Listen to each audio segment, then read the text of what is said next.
अस्सलाम वालेकुम दोस्तों एंड वेलकम टू हकैक टीवी। दोस्तों, लद्दाख अपनी कुदरती खूबसूरती और पेचीदा ज़मीनी खदोखाल की वजह से मशहूर है, लेकिन आजकल ये खिता इंडिया और चीन के दरमियान जारी सरहदी तनाज़े का मरकज़ होने की वजह से एक बार फिर खबरों की जीनत बना हुआ है।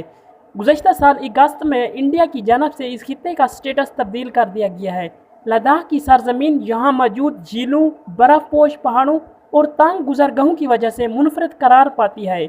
इसे हिमालय खिते का मोहल्ले वकू और दीगर ज़मीनी हक़ाइक़ समझे बगैर आपके लिए इंडिया और चीन के दरमियान जारी तनाज़े की तफसीलात को समझना कदरे मुश्किल होगा। अगर तारीख की बात की जाए तो लाखों बरस कबल न्यू टेथस ओकियानूस से बुलंद होने वाली द्यू हैकल लहरें इस मकाम से टकराईं, जिसे आज के दौर में तब्बत के नाम से जाना जाता है। ये वो कदीम दौर था जब इंडियन प्लेट या इंडियन बरआज़मी खित्ता रोए ज़मीन पर अपना वजूद नहीं रखता था।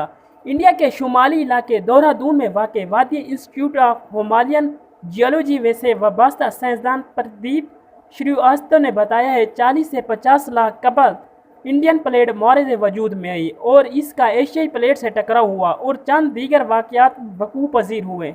इस टकराव के नतीजे में इंडियन प्लेट निचली सतह पर आ गई और एक पूरा समंदर अपनी जगह से हल्का रह गया। इसके नतीजे में इस खित्ते में झीलें और दरिया मौरज़ वजूद में आए जो कि इससे पहले यहाँ नहीं थे। इसी के साथ ना ख़त्म होने वाला पहाड़ों का सिलसिला भी बना जो कि आज तक इस खित्ते में मौजूद है। प्रदीप श्रीवास्तव ने मज़ीद बताया, ज़मीनी प्लेटों के इस टकराव ने सब कुछ बदल कर रख दिया। एक बुलंदो बाला हिमालय पहाड़ों का सिलसिला वजूद में आया जिसके बायस मानसून की हवाएं इस इलाके में दाखिल होना बंद हो गईं।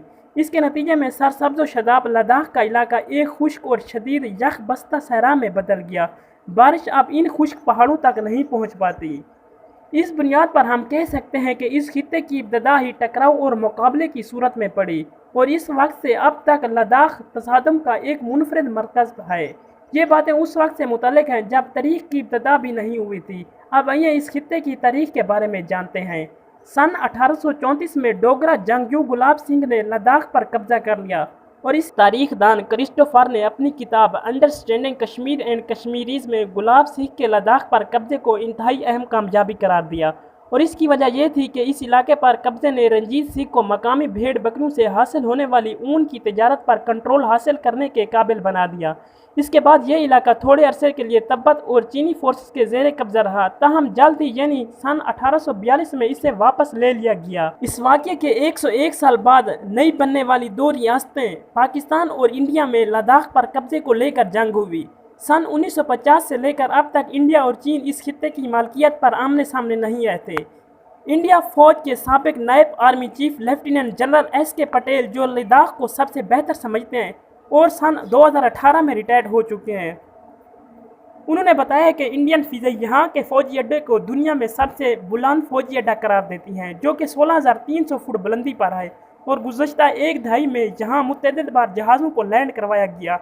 जनरल पटेल ने बताया है कि वो पहाड़ी सिलसिला जो बंगोक झील के शुमाली किनारे की जानब से है और जब हम गश्त करते हैं और वहाँ से जब झील की जानब देखा जाता है तो ये टीले और पहाड़ियाँ हमें अपनी उंगलियों की माना दिखाई देते हैं, इसलिए इस इलाके को फिंगर एरिया कहा जाता है। उन्होंने बताया है कि इनकी कुल तादाद 8 है, इसलिए हम इनको I8 का नाम देते हैं।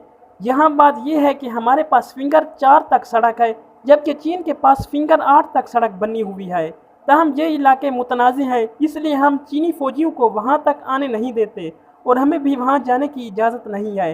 लेकिन चीन और इंडिया दोनों एक और बात पर मुत्तफ़िक हैं। होडा कहते हैं कि हम दोनों इस इलाके को फिंगर एरिया के नाम से ही पुकारते हैं और इसको बहुत बरस हो चुके हैं।